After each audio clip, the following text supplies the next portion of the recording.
दोस्तों, आप सभी का प्री बोर्ड परीक्षा का इतिहास विषय का पेपर आपको मैं बता रहा हूं। दोस्तों, आप सभी स्टूडेंट को एक बात बता दूं, एक भी क्वेश्चन इसमें से छोड़ना मत। समझदार बच्चों के लिए इशारा काफ़ी है, क्योंकि मैं जो बताता हूं परीक्षा में छपता है। दोस्तों, आइए स्टार्ट कर लेते हैं। सही विकल्प वाले मैं पहले बताऊँगा और आप लोगों को मैं PDF भी दे रहा हूँ। सभी बच्चों को PDF मिलेगा। दोस्तों, कहाँ पर मिलेगा इसकी जानकारी आपको मैं बताऊँगा इस वीडियो में। देखिएगा, निम्नलिखित प्रश्नों के सही विकल्प चुनकर लिखिएगा। पहला क्वेश्चन, सिंधु सभ्यता का पूजनीय पशु था। तो दोस्तों, सिंधु घाटी की जो सभ्यता है ना, वो 5000 साल पुरानी है। याद रखिएगा। इसमें वृषभ, वृषभ का मतलब होता है बैल, ठीक है। और बैल भी कौन सा, कुबड़ वाला जो बैल है दोस्तों, वो सिंधु सभ्यता का पूजनीय पशु था। ऐसे एविडेंस मिले हैं, ऐसे साक्ष्य मिले हैं। बैल को संस्कृत में वृषभ बोला जाता है, तो आप लोगों को वृषभ इसमें ऑप्शन नंबर 2 सही रखना है याद। नेक्स्ट देखिएगा, सबसे शक्तिशाली जनपद था। यहाँ पर सबसे शक्तिशाली जनपद के रूप में मगध आप बताएंगे। वैसे जनपदों की संख्या अगर आपसे पूछते हैं तो आपको 16 जनपद बताना है सभी बच्चों को। यहाँ पर इसमें मगध आपका सही आंसर हो जाएगा। नेक्स्ट क्वेश्चन देखिए, हिंदू धर्म में कितने संस्कार हैं। तो यहाँ पर 16 संस्कारों की चर्चा की जाती है। तो संस्कारों की जो संख्या है दोस्तों, वो 16 है, ठीक है। वैसे आपने एक ही संस्कार सुना होगा और वो होता है अंतिम संस्कार, ठीक है दोस्तों। यही संस्कार आपने सबसे ज़्यादा सुना है। यहाँ पर 16 संस्कार होते हैं, सभी बच्चे ध्यान रखिएगा।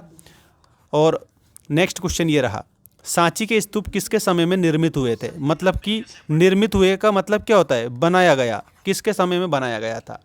तो सांची का स्तूप बनाया गया था अशोक, सम्राट अशोक जो है ना, उसके समय में बनाए गए थे। और यहाँ पर आपको सभी बच्चों को अच्छे से याद रखना है। एक बात बता देता हूँ, PDF आप लोगों को मिलेगा हमारे ऐप पर। यहाँ पर कक्षा 12वीं का 199 रुपये में सभी आर्ट्स सब्जेक्ट का जो कोर्स है, PDF फॉर्मेट में PDF वगैरह सब कुछ मैंने दिया है, वीडियो कोर्स दिया है।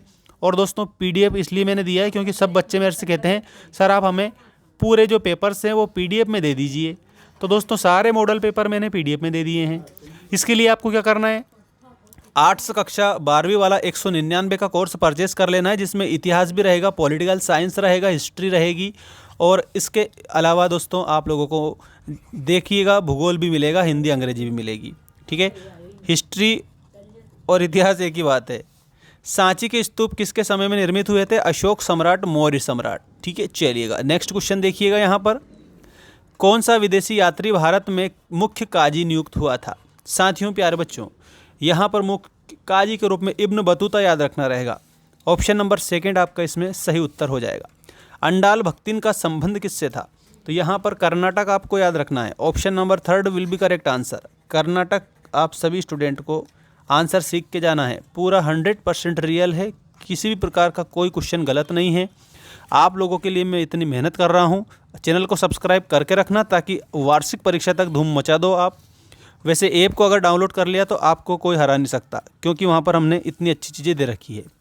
सिंधु सभ्यता का स्वरूप, तो दोस्तों नगरीय स्वरूप था। तो इसमें आप सभी बच्चों को नगरीय याद रखना रहेगा।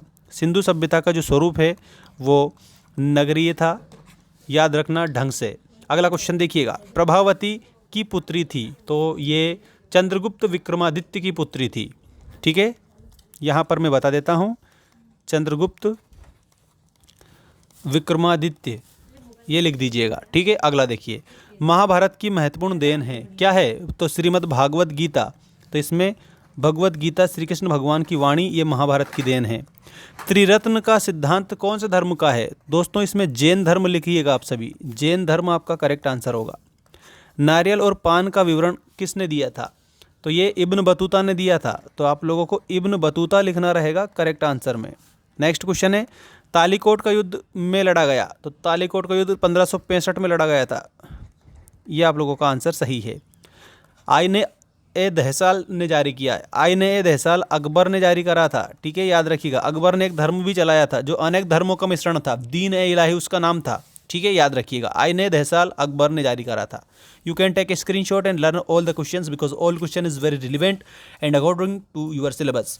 याद रखिए सभी बच्चे। चलिए नेक्स्ट क्वेश्चन देखते हैं, सही जोड़ी बनाई वाला। पहला क्वेश्चन आपकी स्क्रीन के सामने ये रहा, मौलवी अहमदुल्ला शाह क्रांतिकारी था। इसके आगे आपको क्रांतिकारी से मिलाना रहेगा। अकबर, अकबर के आगे आईने ए अकबरी, याद रखना। महात्मा गांधी, तो महात्मा गांधी दांडी यात्रा, ठीक है, याद रखना option number first correct. Sher Shah, Sher Shah के आगे आपको रैयतवाड़ी याद रखना रहेगा, शेरशाह में रैयतवाड़ी करेक्ट। समुद्रगुप्त, तो भारतीय नेपोलियन, समुद्रगुप्त के आगे भारतीय नेपोलियन। और इसके बाद में कार्नवालिस, तो कार्नवालिस में आपको स्थायी बंदोबस्त करेक्ट आंसर लिखना रहेगा। ये आपकी जोड़ी भी हो चुकी है। दोस्तों हमारे मेंस एजुकेशन ऐप पर आप लोगों के सभी सब्जेक्ट के कोर्स अवेलेबल हैं। अंग्रेजी के नोट्स मैंने दे रखे हैं वहाँ पर, ठीक है। 199 का आर्ट्स सब्जेक्ट का आप परचेस कर लीजिएगा जल्दी जल्दी, ठीक है। और जैसे आप परचेस करेंगे तो फिर इंग्लिश के लिए मैं आप लोगों को बता दूंगा कि कैसे आपको नोट्स प्राप्त करने हैं, ठीक है।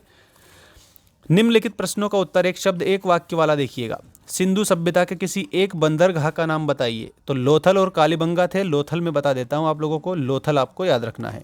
ये कौन सी सभ्यता? सिंधु घाटी सभ्यता, ठीक है। नेक्स्ट क्वेश्चन है, महाभारत का युद्ध किन किन के बीच में हुआ? कौरव और पांडव के मध्य हुआ था। तो इसमें कौरव व पांडव लिखना है। साल मंजिका की मूर्ति का विवरण किस साहित्य में मिलता है? तो इसमें आपको संस्कृत साहित्य लिखना है, संस्कृत साहित्य में मिलता है। ये आपका बिल्कुल करेक्ट आंसर हो जाएगा। अजमेर में किस सूफी संत की दरगाह है? तो अजमेर में है दोस्तों मोइनुद्दीन चिश्ती की दरगाह, ठीक है। तो इसमें मोइनुद्दीन चिश्ती आप लोग याद रखिएगा। नेक्स्ट, इटली के उस यात्री का नाम बताइए जिसने विजयनगर की यात्रा की थी। तो निकोली कोंटी था वो। इसमें आपको निकोली कोंटी आंसर करना रहेगा। संविधान सभा के अध्यक्ष कौन थे? तो संविधान सभा के अध्यक्ष के रूप में डॉक्टर राजेंद्र प्रसाद आपको याद रखना रहेगा सभी स्टूडेंट को, डॉक्टर राजेंद्र प्रसाद। अगला है, उद्देश्य प्रस्ताव संविधान में किसने रखा था? तो यहाँ पर नेहरू जी ने रखा था। इसमें आपको नेहरू जी याद रखना रहेगा करेक्ट आंसर, ठीक है। अब मैं आपको सत्य असत्य बता रहा हूँ। ये देखिएगा सत्य असत्य आ चुका है आपकी स्क्रीन के सामने। गांधी जी के राजनीतिक गुरु गोपाल कृष्ण गोखले थे। इसमें आपको सत्य लिखना है। ये 1857 में ब्रिटेन में कपास आपूर्ति संघ की स्थापना हुई थी। ये बात भी सही है। बुकानन एक महान कलाकार था। तो इसमें आपको असत्य लिखना रहेगा। नेक्स्ट क्वेश्चन है, मुगल काल में गाँवों में जजमानी व्यवस्था का प्रचलन था। तो ये बात भी सही है। नेक्स्ट है, अकबर के शासनकाल में टोडरमल ने भूमि सुधार किए थे। बिल्कुल भू सुधार टोडरमल ने किए थे। सिंधु वासियों की लिपि खरोष्टी थी। इसमें आप लोगों को असत्य बताना है, ठीक है। यहाँ पर आपको जितने भी क्वेश्चन मैंने बताए सारे का आपको PDF कहाँ मिलेगा? मेंस एजुकेशन ऐप पर। और वो भी कब मिलेगा? जब आप कोर्स परचेस करके और पढ़ाई स्टार्ट करेंगे तब मिलेगा। कोई सी भी चीज़ें फ्री में नहीं मिलती है दोस्तों, अच्छी चीज़ें के लिए पैसे लगते हैं। चलिएगा नेक्स्ट वीडियो में मिलते हैं। धन्यवाद। जय हिंद, वंदे मातरम।